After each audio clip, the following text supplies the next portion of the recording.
Scale Up, the podcast for driving growth in your MSP, delivered by industry experts. Welcome back to Scale Up podcast.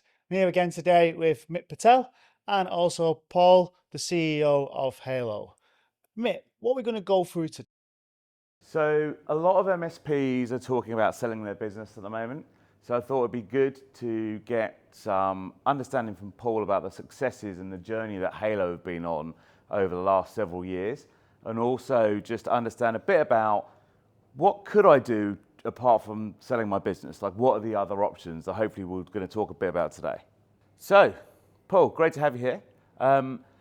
What we're seeing in the MSP marketplace is a lot of MSPs are being acquired. The word on the street is sell your MSP to this company or that company, merge your MSP to this company or that company, and it seems like a lot of chatter and talk is all about M&A, and it's all focused on selling your company. So one of the questions I've got for you is, you've done something quite bold actually. You've put into your contracts, I understand, that you will not sell for a minimum period of 10 years, and it's on a rolling basis on your contract. So obviously you're quite not against, but you're not going to sell, at least for a 10-year period. Yeah. Why did you do that? I think it was, so just to go back a few years, and I think, I guess from my business philosophy as well, like I'm an all or nothing kind of guy personally. So if I'm doing something, I'm doing it for life. So that's one part of it, that this is a very long, you'll hear me talk a lot about the long-term thinking nature of Halo as a business. We've always been like that. It's always been in the DNA, is that there is almost like no, and people don't believe me when I say that honestly there is no exit strategy. We're in this for the long haul. And we were almost, particularly in an industry where acquisitions, mergers, they are left, right and center. And it is almost in nobody's interest. You end up with you can use numerous examples now, the kind of different ecosystems that you see from our competitors, where is the whole greater than the sum of the parts? I think often it's not, and so we very much approach it the other way, where we do have technology partnerships where the set of tools you then get when we work with other companies, it ends up being a kind of far superior and best of breed in all the different areas, and it comes together in a bundle, and it's much better for our customers. But yeah, so there's a lot of advantages, I think, in retention of an organization for the long term, and we weren't telling the world about it at all. No one really knew. Well, we knew internally. Everyone, as I say, everyone hears me going on about it all the time. It wasn't like a big new thing we were doing. We always had this mindset, but we thought, do you know what? We're kind of missing a trick by not telling the world that this is part of what Halo is all about, is that long-term thinking. I mean, we see that in MSPs, that actually you've got a really good USP and you're delivering it as part of, like you said, as a DNA. You're delivering it internally as part of a DNA, but you're not actually making any mileage out of it. And actually, there's a lot of value in making mileage out of that DNA statement. 100%, yeah. And I think what you're talking about there is like that success criteria. So what we're seeing a lot at the minute with a lot of partners we're working with, the success criteria is I've succeeded when I sell. So I think, and it's interesting when you do start digging into it, because, I mean, why do people sell? It's either monetary, realization and a big payout, someone waves a big check, and it's often life-changing sums of money. So for Halo, I mean, we fortunately, I mean, I'm passionate about efficiency, just like for as long as I can ever remember. Even when I was like this iPod, I was just always like, I wouldn't do stuff unless it was in the most efficient manner possible. And that comes, cost efficiency as well comes into that. And the just seeing money like burnt, like when you see these companies that raise hundreds of millions and it's just burnt through in no time, and there's such wastage. And there's so much wastage that goes on in the world right now. And I think, so right from when it was, I guess, well, when I started employing people in 2011, you start off with a couple of people in the office just down the road from here, and then you slowly grow. But we always maintain that core, as I say, like it's in our DNA, just to be really lean, really efficient, and it's really gratifying, by the way, as well. Like, I mean, it'd be very easy to just spend millions on marketing campaigns or whatever it could be, but in some ways, it's a bit cheating. It's like so to actually do it organically, slowly, and in a much more stable process.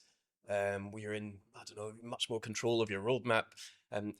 I get we're a software company, maybe a little bit different from your typical sort of managed service provider, but I think everything holds, like in terms of the arguments of why people should think long term. And so what I'm getting to with the whole efficiency thing is because we've grown the business to be so efficient and our gross profit margins compared to what the competition is like unreal, that has allowed us to raise a lot of, like, internally, just to have a lot of money that we can use for if we do what, I mean, you've seen some of the campaigns we're working on now, and it's yeah, they're high ticket items, and but we have the cash reserves internally now because we have always we're running at like 50% margin. It's crazy for a software company.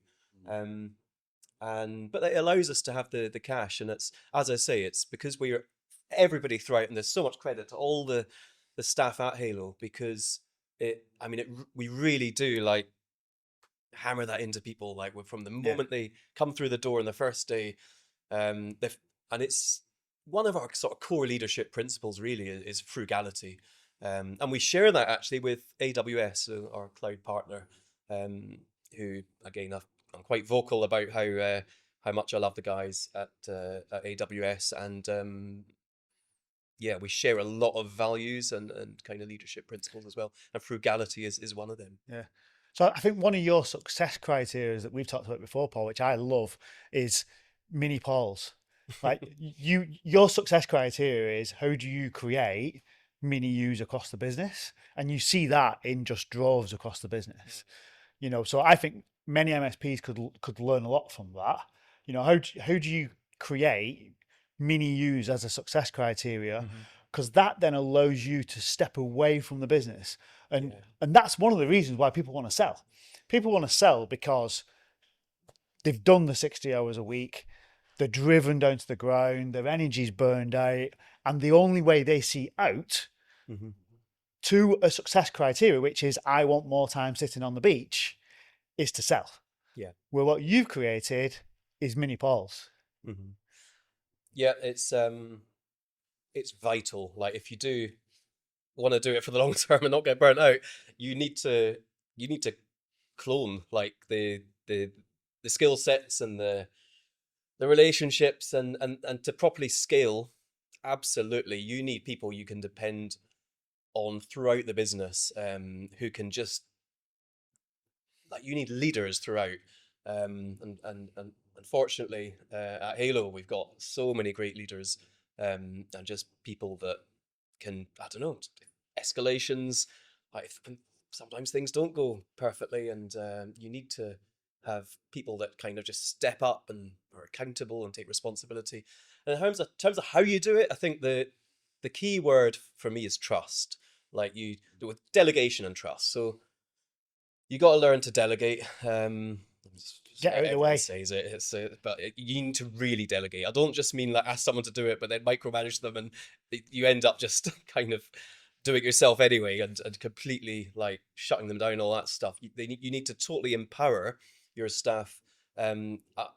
We really promote shadowing as much as possible, and I honestly, when I find myself doing a task, and then I'm like, oh, hold on a minute, I'm by myself doing this task, I'm like, that's a wasted opportunity. So any task throughout the business, whether it's, we've just had an example just this week where it's a 72-hour trip to South America. So included a night in Miami, night in Panama, night in Mexico City, night in Cancun, and then back to London. And one of our most senior people went on that trip. So this is to pitch to a very large prospect and to meet up with a partner. Very, very valuable trip, like for us, but also if anyone were able to share that experience, not just the fact it's in such exotic places and it's a fully Spanish speaking relationships as well with the clients and partners.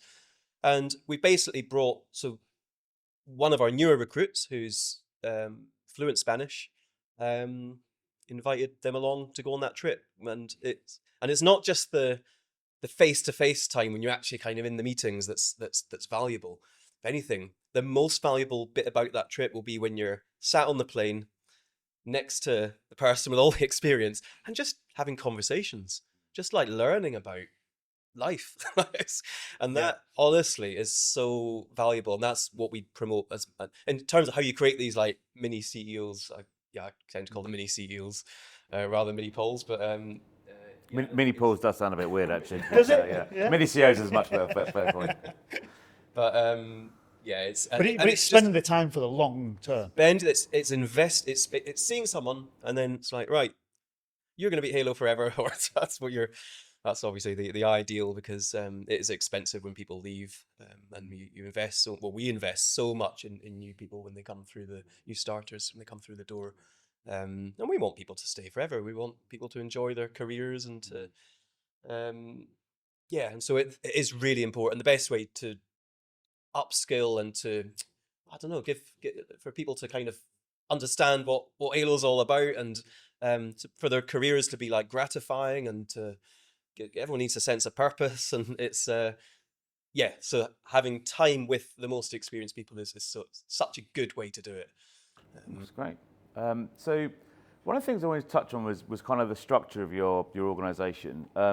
One of the things that Darren spoke about then is people get burnout being the CEO or being the managing director of their companies, and after a period of time, they're like, the only way they think they can get more time back with their family is to exit, right, to sell. But one of the things that you could do is bring in a CEO or bring in a managing director, or actually elevate someone to a CEO or a managing director. And I've noticed in your company, you've got two CEOs that you work alongside, right, for both product sets. When did you make the decision to put those CEOs in place, and how did you actually find them? So again, an important bit of Halo's DNA is internal promotion. Like, we rarely hire external experience. We get offers all the time from people who have been very successful, I'm sure are very highly skilled, and they've been amazing in terms of what they've achieved. Some of the biggest software companies in the world, where they've taken them from, I don't know, 100 million subscription revenue to 2 billion, perhaps, like some crazy numbers, as the CRO perhaps, or just, and as you say, CEOs as well. But so all these offers are like external skill sets, and honestly, if we were looking to probably in the next 3 years have the highest valuation possible, then I think we probably would go to market and look for the absolute best people out there. It's kind of a bit of a fast track catalyst type solution, I would say. But long term, and again, it goes back to long term thinking. For me, long term, it's not the best solution, because going back to gratification, like if you can trust someone, but from my experience, people can achieve like more than they ever think they can.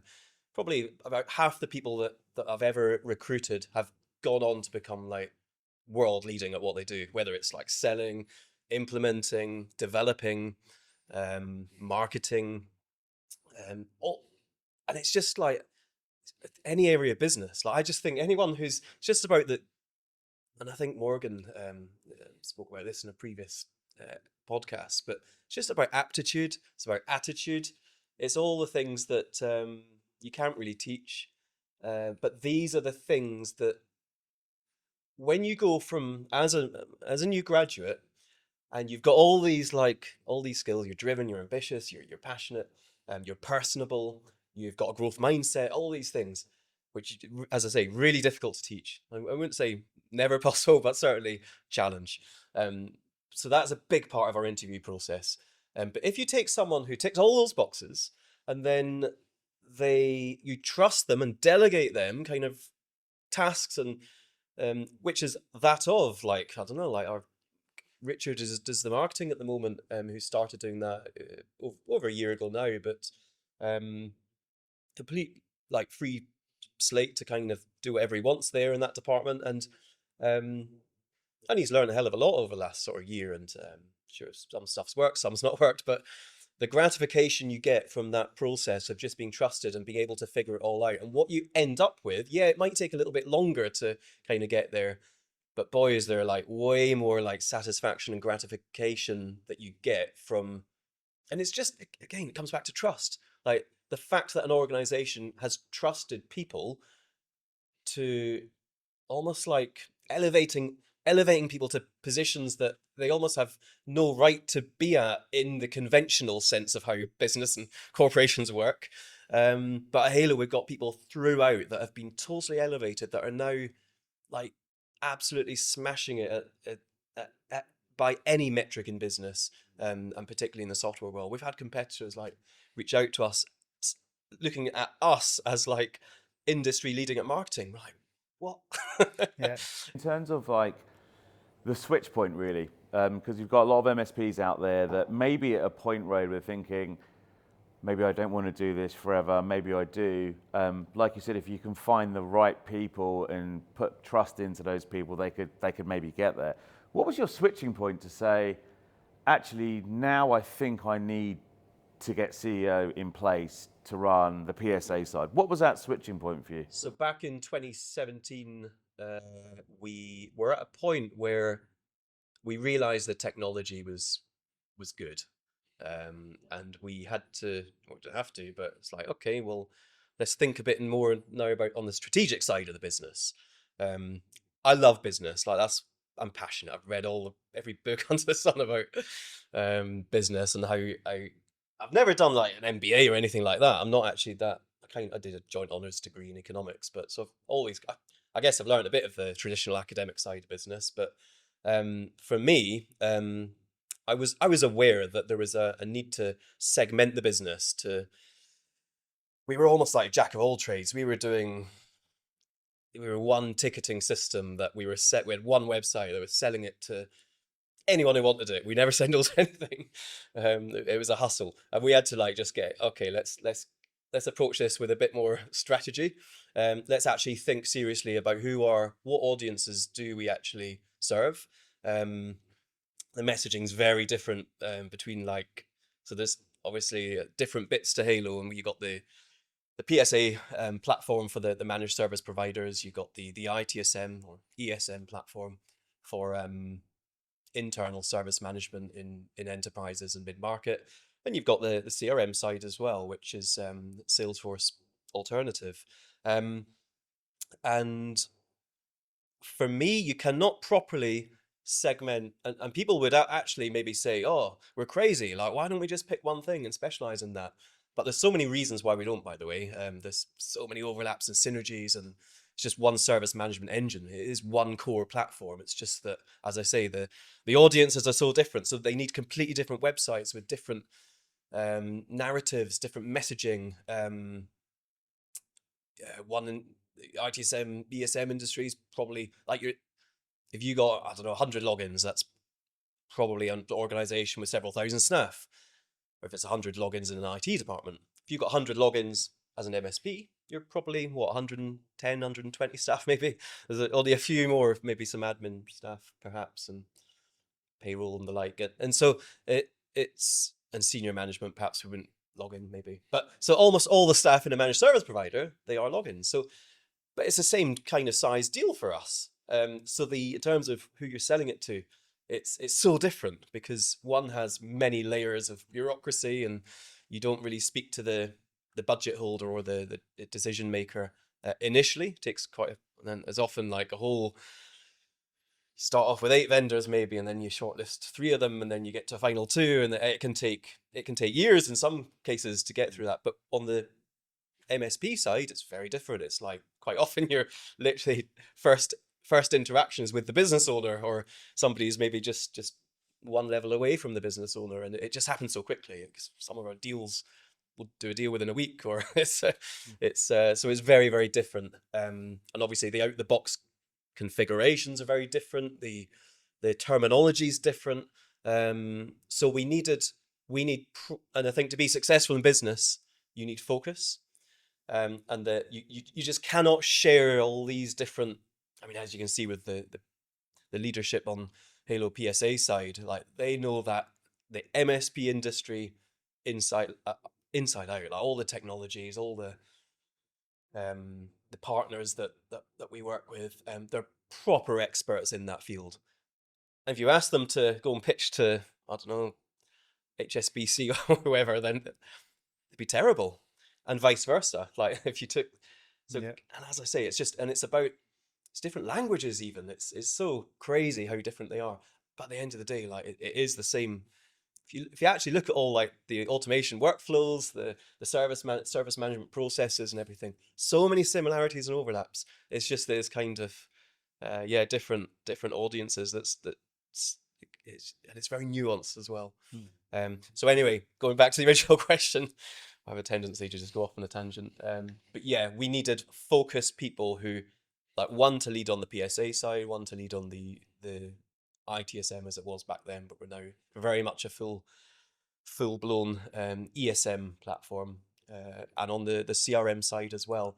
And in terms of what the future likes at Halo, what it looks like, we do see that there'll be sort of many other mini CEOs popping up throughout the business, and even just if going away from the product side. So we're a service company as well. We do professional services ourselves, and we have, I would say, a mini CEO like leading up the whole professional service division, and it's people that who are totally accountable and motivated to make their bit of the business kind of just successful. So I'm just thinking to myself, I can bet that there's owners out there that have said, I've tried that and it failed, so now I've changed. And I'm sure you've probably been through that situation yourself, where you take someone during that journey, and for whatever reason, it could even be, if you turn the mirror on yourself, some learning for yourself. But what they do is they then change tact and say, actually, that strategy doesn't work. So how have you managed to stay on that course? It's tricky, this one.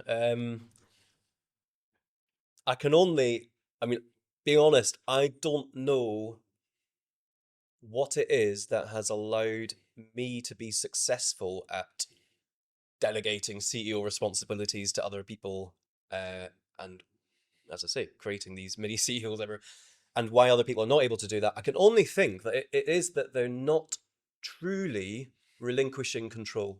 And that's so important. Like, you've got to properly relinquish control to whoever it is that you're elevating to that position, where you're wanting them. If you want someone to completely run your business, and you want to be able to take a back seat or do, whether it's just working more on, maybe a bit less hands-on in the day-to-day, and more on the strategic. Playing a bit of golf, maybe. Possibly playing golf, whatever it is you want to do. Go and watch an F1, maybe. Yeah. And you cannot, like, if things aren't going as you planned, like, you can't blame people like this. And probably there's a bit too much blame going on and blame culture, because then people will want to take risks and figure out what works, what doesn't work. And honestly, I don't know. I think I'm a very passionate person when it comes to business, as you can probably tell. And I think, and positivity, I'm very much a half glass full person rather than half glass empty. And I think, like, positivity in business is massive, and negativity is massive in the other way as well. Like, and I think, so we do, and it's infectious. Like, it's really, really important to, like, these people, they live and breathe Halo. Like, they can't. Yeah, I mean, you can see that when you come in the office. They can't stop thinking about Halo, like, in a good way. They love it, like this. And you've heard me talk about, like, Maverick a lot, and the inspiration I took from Ricardo Semler.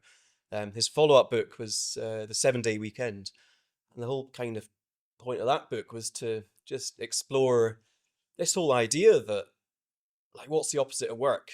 Is it leisure, or is it idleness? Is work if you're having fun? Like we love what we do, and all these, like, key leaders in Halo, they love what they do, and every so often, like we'll hear someone, if you hear someone say something like, "Oh, I'm not paid enough to do that" or whatever, it's like, well, it's not really the mindset we're looking for. But I mean, not everyone's going to be a leader and want to take all the responsibilities and challenges. But if someone's ambitious and they do want to have a very successful career, but they're also saying things like, "I'm not paid enough to do that," how are they ever going to get there? And I think so. It's about approaching it in the right way, because things happen so fast at Halo. Like if someone does show a desire to want to get somewhere very senior and important and valuable, then they absolutely can. But you need to again, just like trust the system. Like, okay, that word trust, it's a two-way thing. But equally, though, I think here what I see is that passion, that energy, that love. So I think when you build that type of culture, somebody would stand out like a mile. Like, you know, if they're not going to follow suit very, very quickly, they're just going to like jump out, aren't they? Oh, definitely, yeah. And peers around them as well. And you'd end up feeling like you don't fit in properly, and you just naturally, it's not going to be much fun working around. At the end of the day, why do we love it so much? And someone said this chatting recently. It's like, if I didn't enjoy the people I work with, would I have sold out by now? 100%, like absolutely. The main reason I do what I do is because I love doing it with the people I do it with. And you have to, and maybe this is part of it. Maybe people, in terms of why it goes wrong and when they've like, oh yeah, I've tried that, it still didn't work. Still have to keep stepping back in. Maybe it's that they're focusing too much perhaps on like things like grades and experience, like the CV, rather than like in the those interview core principles. it's Those just core like, items. if would you just enjoy a social meet up with this person, like do you get on well with them? Would you go to the pub test? Yeah. Would you go to the pub with them? Yep, they're in. No, they're not. But yeah, so I think that whole personality fit, because you need everyone on your team. No one works in, well, very few people in Halo work out in an isolated fashion. Everyone works in teams. And work is so much more fun when you're doing it in a team of people you love working with, and you've got this sense of achieving something together. I should think there's people making this podcast probably, in terms of a team achieving something together. We have now got a team that are working. It used to kind of just be a bit of an isolated role that, and I should think it's way more fun now than it was, because it's that sense of doing something as a team is so important. Can't stress that enough. I think you're probably right there, though. I mean, that's a really great comment, isn't it, about technical people probably started a business off because it was fun. They probably started because they wanted some sort of fun, some sort of reward of delivering something. And then 20 years in, they're burned out, the energy's gone, the fun's gone. Yeah.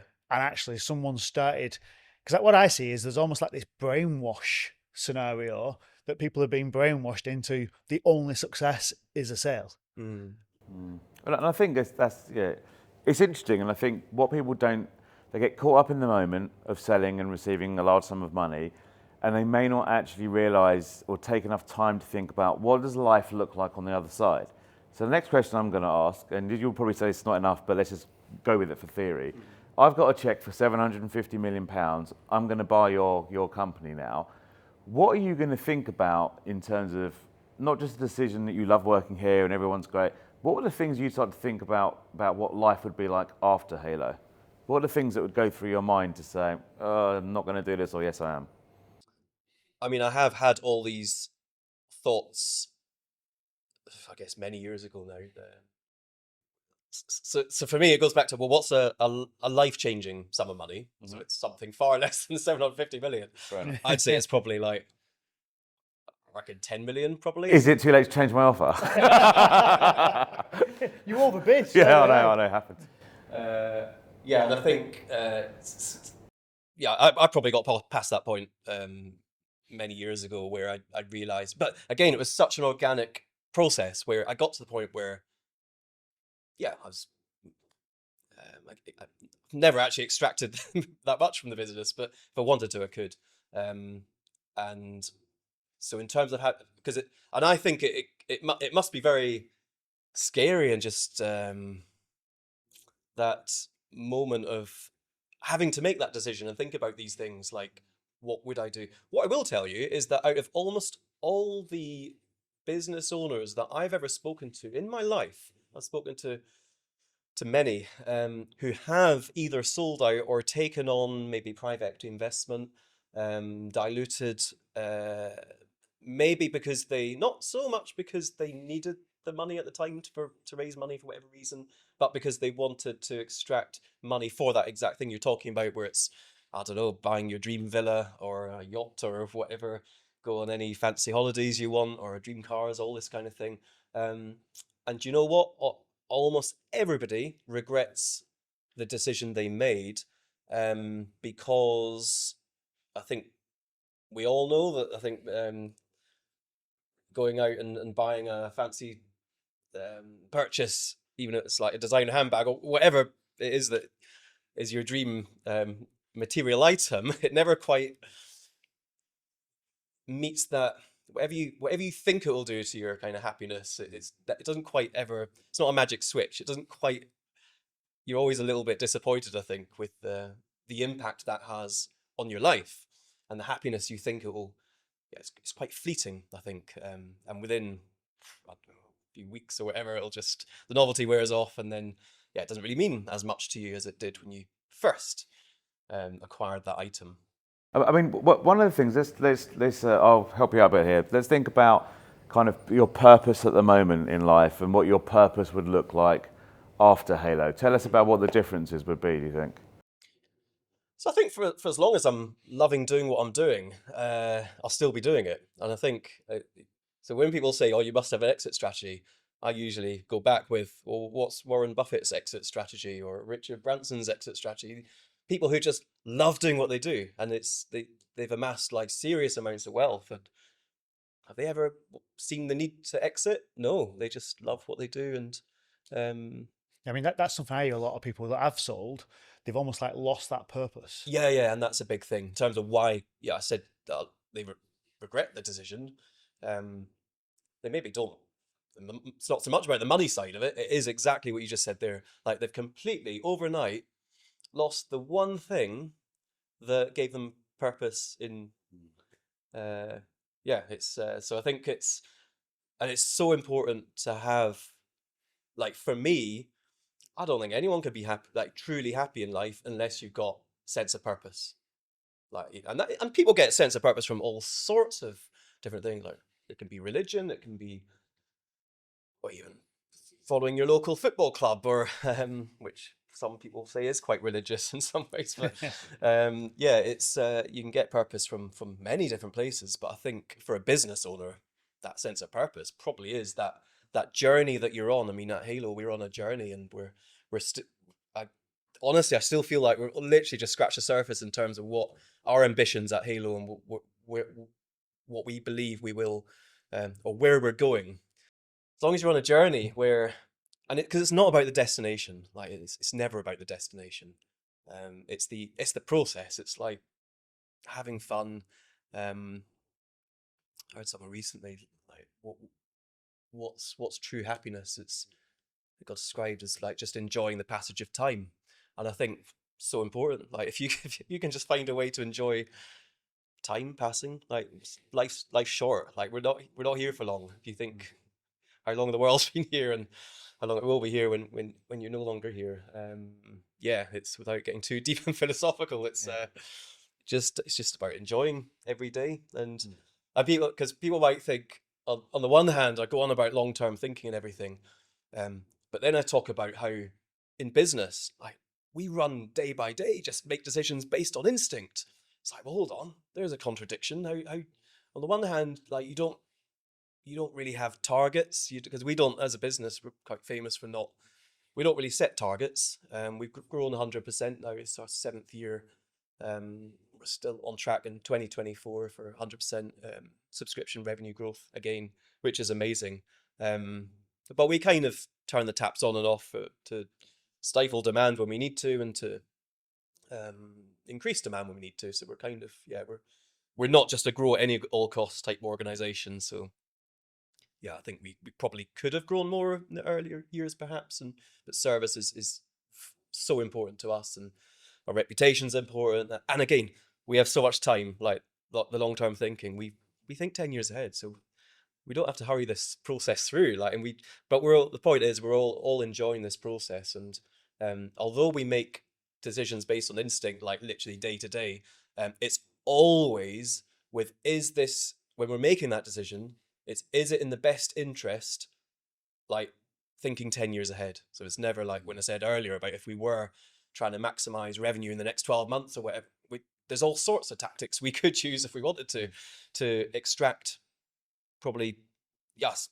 many more times what people are currently paying us if we wanted to, but we don't think short term, and it's all about, well, as we know, and these tactics are used in the industries where organizations do use quite aggressive short term tactics to extract, to increase their revenues, which really isn't in the long term interest for that organization, or obviously for the customer. So Yeah. So I've spoken to lots of MSP owners in the last 12 months. A lot of them have been thinking to sell, a lot of them have been thinking about doing other things. I think I've been involved in about 24 transactions over the last 3 years, so quite a lot. So I've seen a lot of people who've sold their business.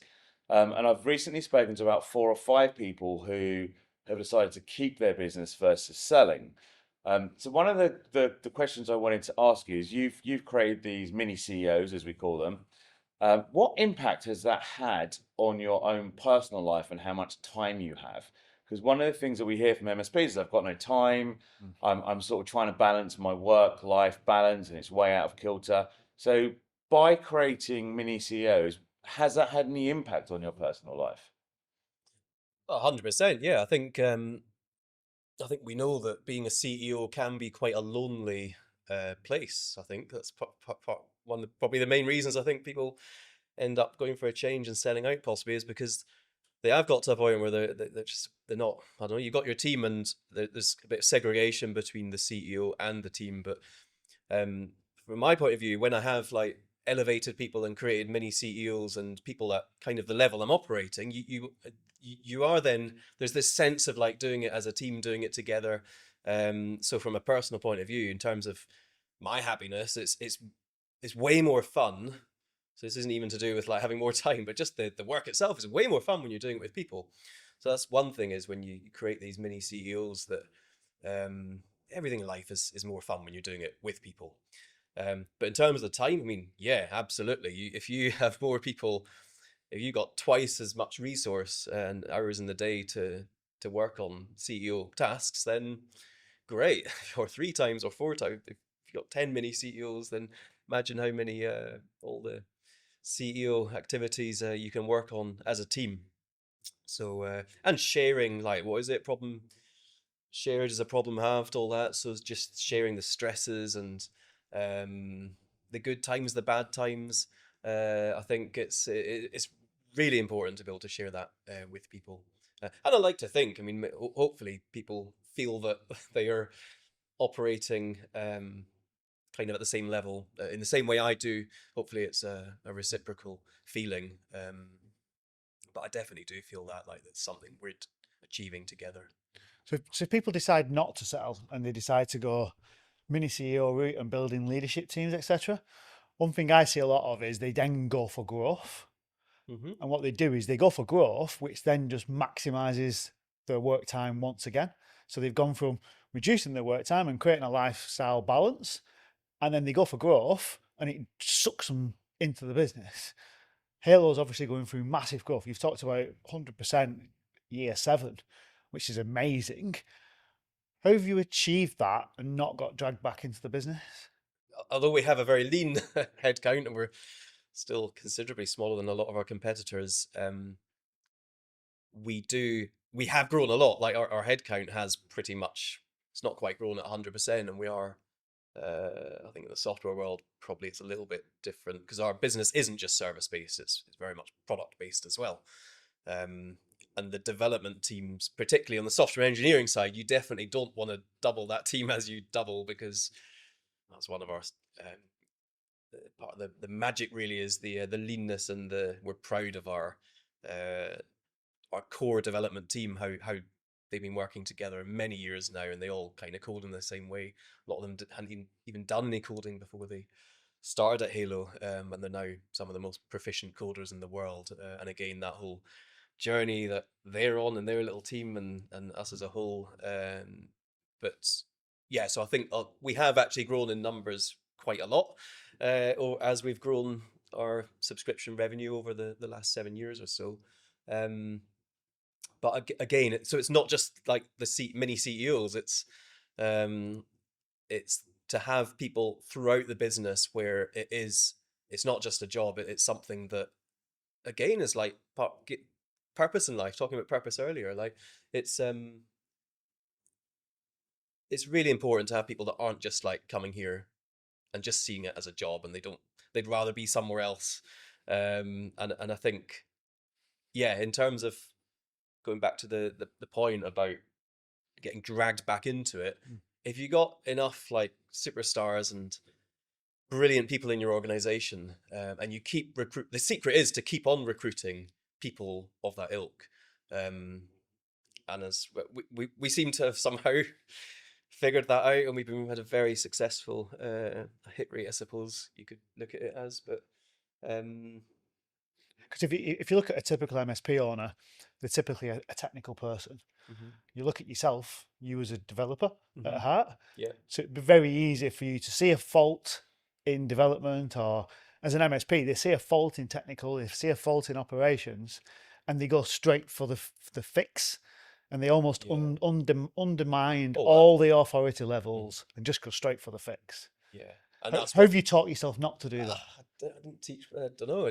Don't feel like I've taught myself to do it. I am a very trusting person. Like just in life, like I've been known to like. Got to be careful what I say here, but this is the tidbit. This is the point where you ask for his car keys. Yeah.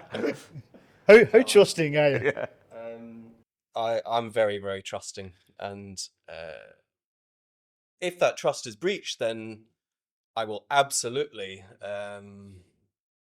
It's not that I only give people like one chance, but it's but I do give a lot of trust.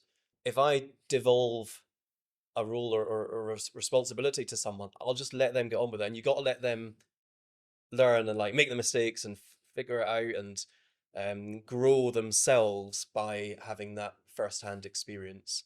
And that's that true delegation you talked about. Yeah, exactly. And I mean, we're all learning and growing all the time, like every day. Like every day is a school day. We're growing all the time, and it's the stuff that goes on in day-to-day business. We're all getting involved in different areas, and we're all making mistakes and learning, and it's great fun.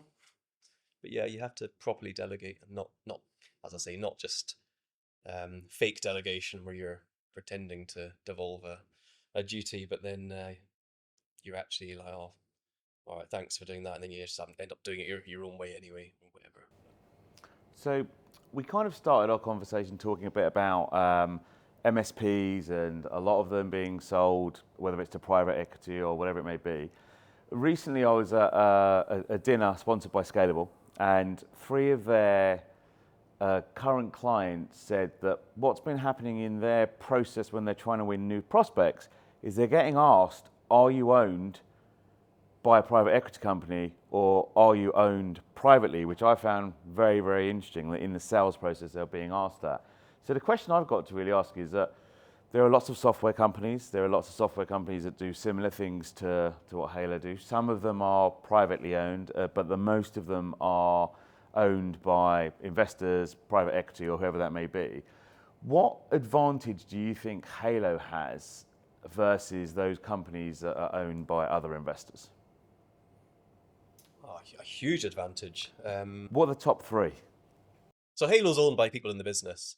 If it wasn't, then there wouldn't be a sense of, I don't know, you're just doing it for some third party that it's almost like there's no personality to the people doing so one organization that's doing all the work, and then another organization that kind of owns it that doesn't even have a personality, and I don't know. So that, I think there's something in just that point that the culture is diluted in some way by the ownership being external to the business.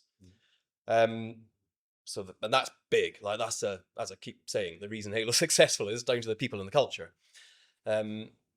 Second point, I'd probably say the agility and the whole speed of decision making. Like Halo's famous for how quickly, like no matter what the decision we end up getting involved in, it's the feedback we always get is like we move quicker than anyone they've ever spoken to in the history of them doing their work. So we're known to, like, if we don't waste time. Like we haven't got time to waste. Like, so we're going so quickly, and if we want to do something, we just get on and do it. And whether that was, I think we were the fastest organization ever to negotiate the Formula One partnership, or even the Premier League, the partnership we now have with Ipswich Town. That was all happened like lightning quick. So yeah, we're just known to even making decisions on trade shows or whatever. We'll just, again, because it's just instinct. It's not like people going away putting a business case together with all numbers and whatnot. It's just, does it feel right? The McLaren partnership felt right. Ipswich Town partnership felt right. These are feelings you're getting from speaking to key people in these organizations. And again, like the whole personality fit, culture fit, it just felt like there is some kind of synergies there in terms of the partners we choose to work with, whether it's Scalable or whichever. We've got many partners out there, but that whole culture fit is important. And yeah, so going back to private equity ownership, or whether you're a public listed company, or so yeah, agility and speed of decision making, definitely very important. So you could say that's the second point. Third point, so I think, again, it could go back to targets and long-term thinking. So if you're owned externally, the whole motivation, like if you think, what is the, like, what's the point of private equity? Why are private equity doing it? It's to make money. Like that. It's pretty much the only reason. They don't do it for Fun. culture or fun. It's just, Yeah. they want to, and it's literally the service they're, so they're taking money from investors, and they're investing that, and you want a return. And usually, 3 years, possibly 3 to 5 year kind of horizon. You look to buy a lot of assets, increase the value, sell the assets. That's the role of private equity companies, and I think it's very, very money focused, like financially driven goals.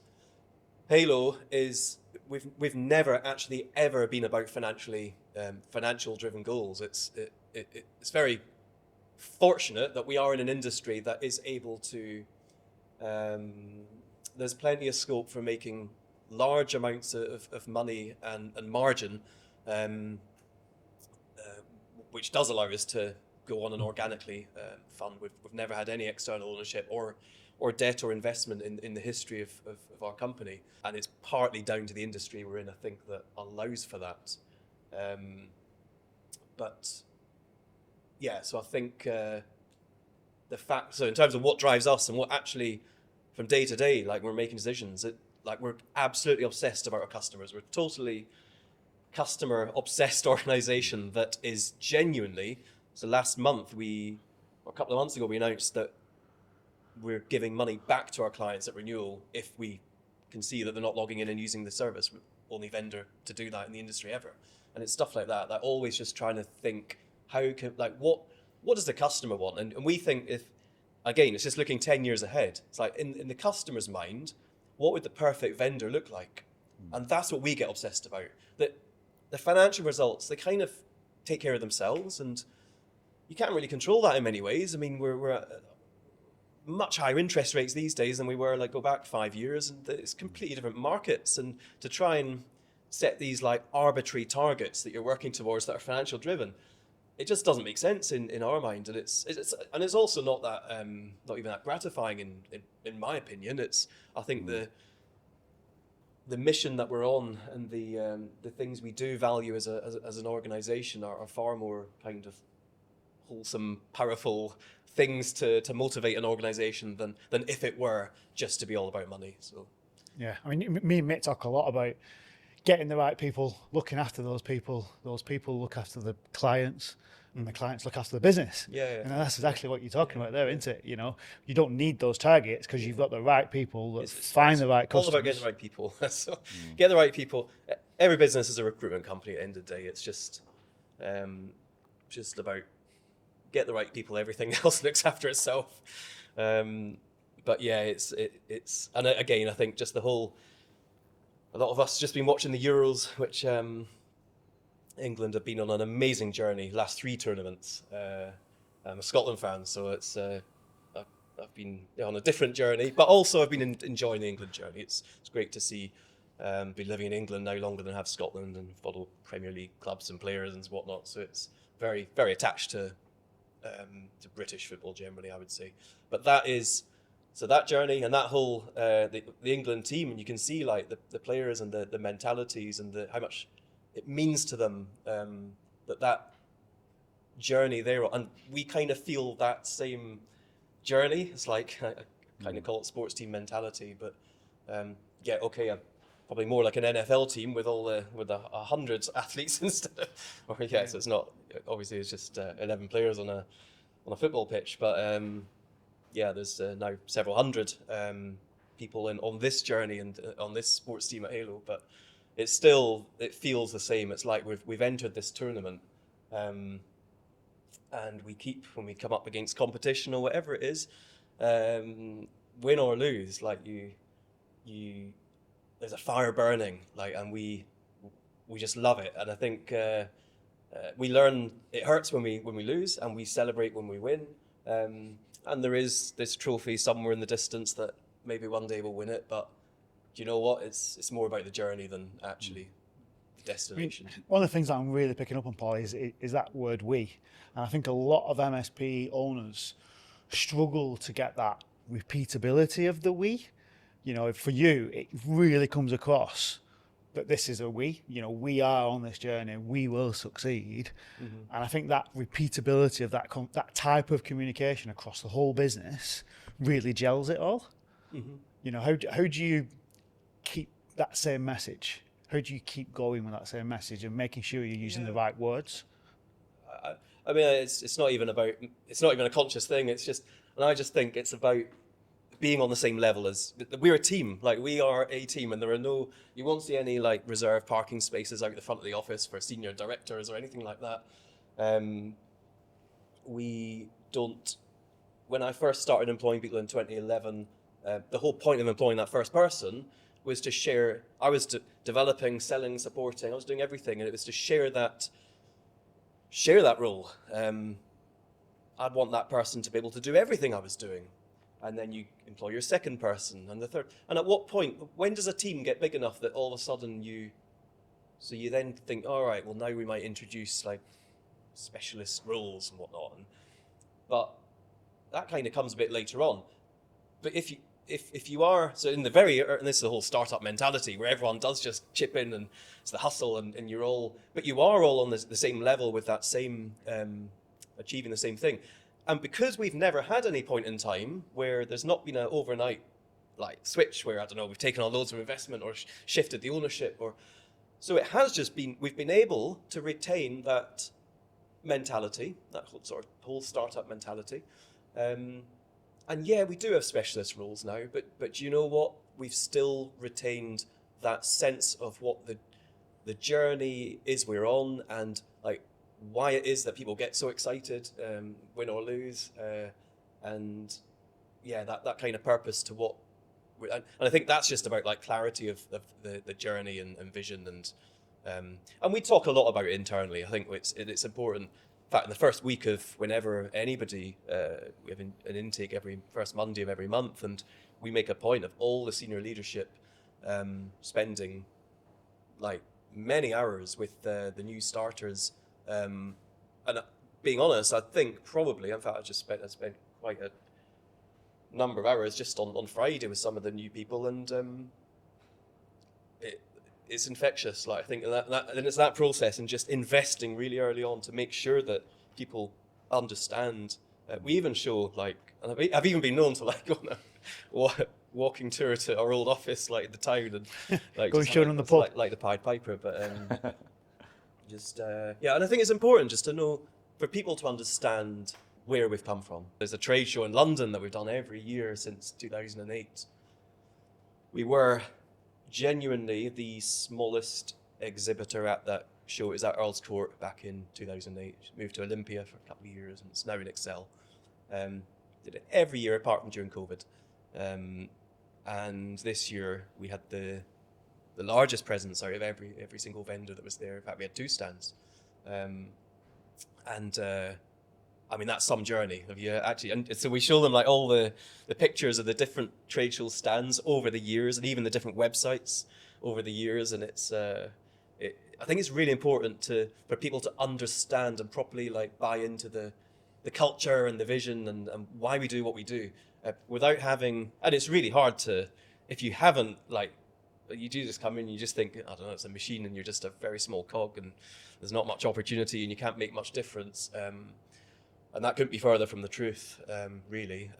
And so, yeah, that's why we do make a point of like sharing all this about the past. And I'd recommend to any MSP owner to make sure that you do communicate with your new starters, like just the journey, and because I think, yeah, that's really important.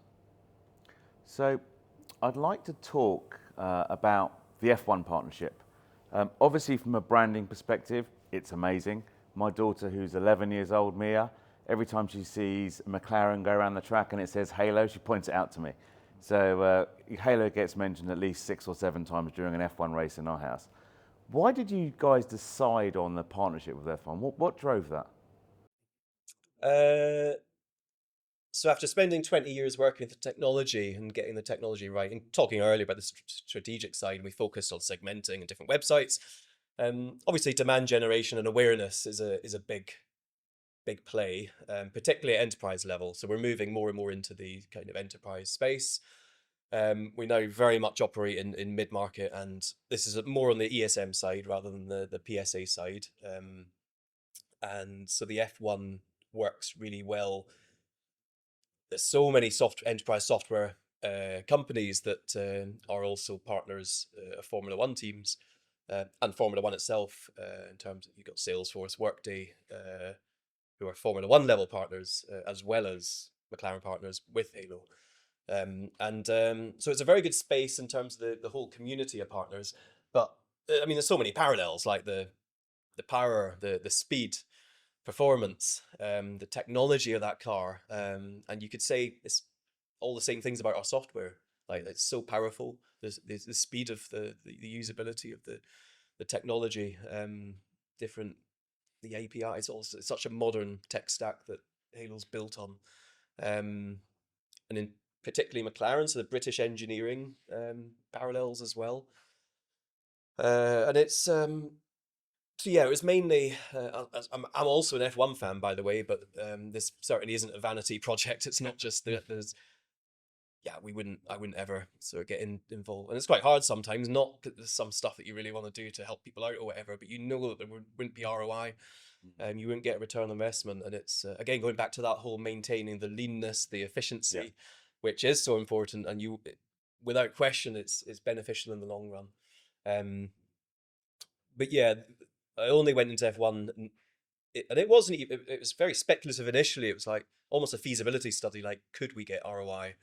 And we met with pretty much all the teams, and ended up just, there was a good rapport there with McLaren. And as I said, it felt right. It just felt like the team were going places, and the changes they've been making, even to parallels from a cultural point of view, like they really empower their staff, speed of decision making. Like, there's way more agility now than there was. And always say, we know, if you're an F1 fan, you will know that soon after the Halo agreement, Halo went on the Halo of that McLaren. I think it was there was Canada where that first went on. The next race was when they brought their upgrades, and it's the biggest turnaround in Formula One history. So it looks like we were vindicated in terms of, we felt like there was something happened. All the teams say, like, the upgrades are coming and it's going to be transformational. And Yeah.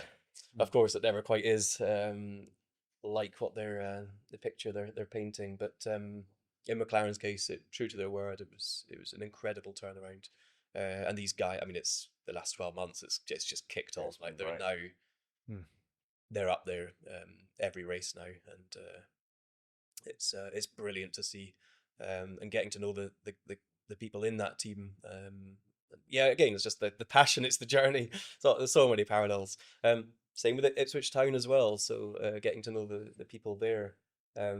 They've done so McLaren fastest turnaround in Formula One history with that single upgrade. Ipswich back-to-back promotions. It's very rarely done, particularly in the way they've done it. I don't think it's ever been done like that in history.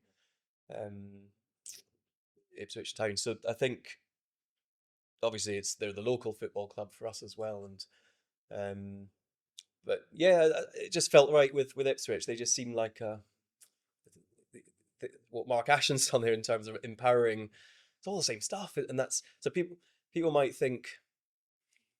In fact, so I was talking to someone on Friday, and it was an interesting point they made. They said, so Halo's kind of operates in different industries, but you're successful in every industry you operate in. So there must be something else. So I'm sure you all agree this has been a great episode. What are key takeaways? Paul, what do you think is the key takeaway from this episode? I think it's about just trust and delegation. Just empower your team and get on that journey. Like get a team of people on a journey, and it's unbelievable what you can achieve. Great, Mitt.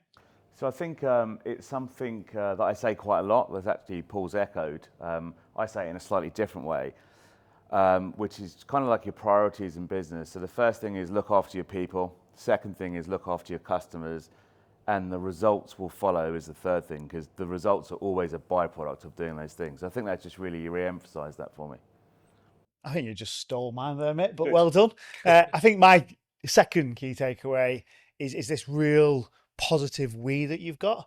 There's this just a full part of like a stick of rock of you that says we are on this team, we are going to succeed and we're going to do this together. And I think if MSPs can take that away and build that inside their teams, it's just so powerful. Thanks for tuning in, guys. As always, don't forget to like and subscribe.